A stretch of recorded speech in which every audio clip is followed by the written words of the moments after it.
Now, we wanted to talk about a little bit different thing here. In Penumbra, all the Penumbra games, we use physics as the main gameplay thing, and we use this in an adventure game scenario, and this is not something that you usually see. Usually adventure games are heavily scripted and so on, and physics are more to puzzle games and to more special things like effects and so on. So we have come across a bit of problems and so on, and trying to adjusting all of this physics into an adventure game, and that's what we want to talk about now. So typical problems and solutions in the Penumbra games. The first example, this is the butterfly effect, and here we're going to show you a very simple gameplay part from Requiem, where we're trying to get barrels to roll down a nice slope. And this is how it looks in the game. And it works very nicely. Can we turn down the lights? Thank you.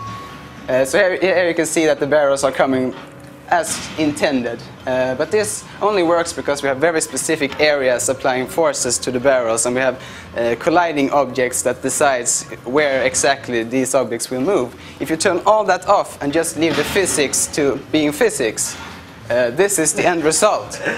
And if you do a sort of change, it could be simply spawning the barrels start quicker with shorter distances between them. All of a sudden they have a different behavior, even though they probably shouldn't, but we don't know. So all sorts of small things can have weird effects.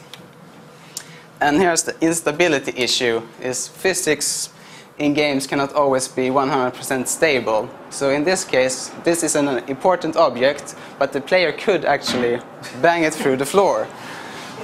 But since the Penumbra game is very much about what is real and what is not real, we can have a sort of solution here that this level is in the player's mind, so he doesn't know if this is real or if it's not real. So we can sort of just spawn the object back into the level and do a bit of a flash, and then, you know, it's part of the, was this real or was it not? Who knows? And then we have the clever player. And this is a situation where the player needs to build a bridge to get back. But it could be a bit difficult to build a bridge, or he could perhaps not plan how to build the bridge properly to begin with. So after trying to build it, and it might not be working so very well, since he's supposed to use this to jump up and get back, this might not be the good start. So he gets frustrated.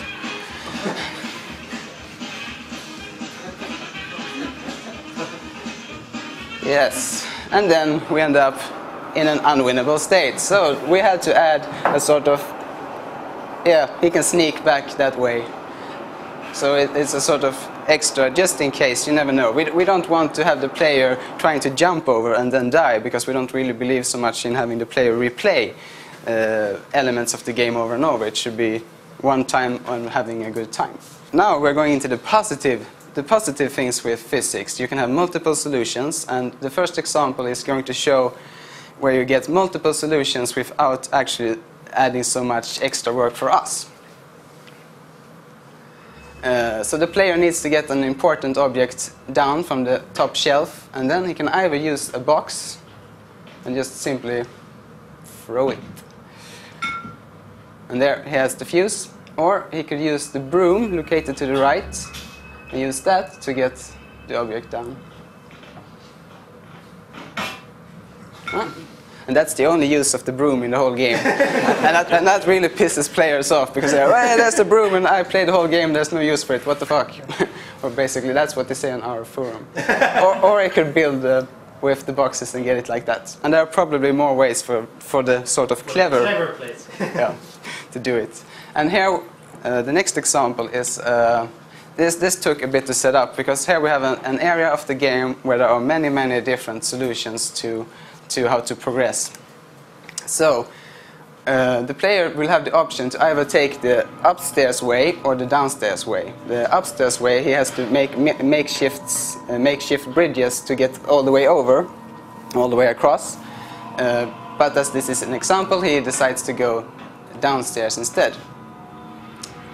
And the objective here is to move this box into the room at the far end. But he has to avoid the camera scanning the room, because if the camera spots him, the room will fill with gas, and the door will close instantly. So we'll have to sneak. And this can be very difficult, even for us, and it can be quite tedious and, to be frank, boring. So there are, of course, solutions. And one of them is to simply use a piece of debris and throw it at the camera. And there he breaks it, and then all of a sudden this part of the game is much more easy. So he can continue working. And then he could also have disabled the camera by simply disabling the electricity in this locker, just as shown earlier. And that would have the same effect on the camera. So, and then we speed things up a bit. And he gets into this next room, and in this next room, again he has options. He could either use the big box, put it on the button on the floor to open the door, which is one solution. Or he could just skip the box altogether and only use debris from the previous room to push, by using their weight to push down the button again.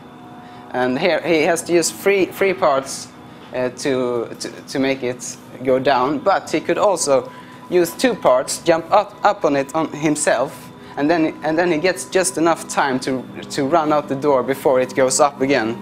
So it sort of delays, so it's a very realistic physics simulation.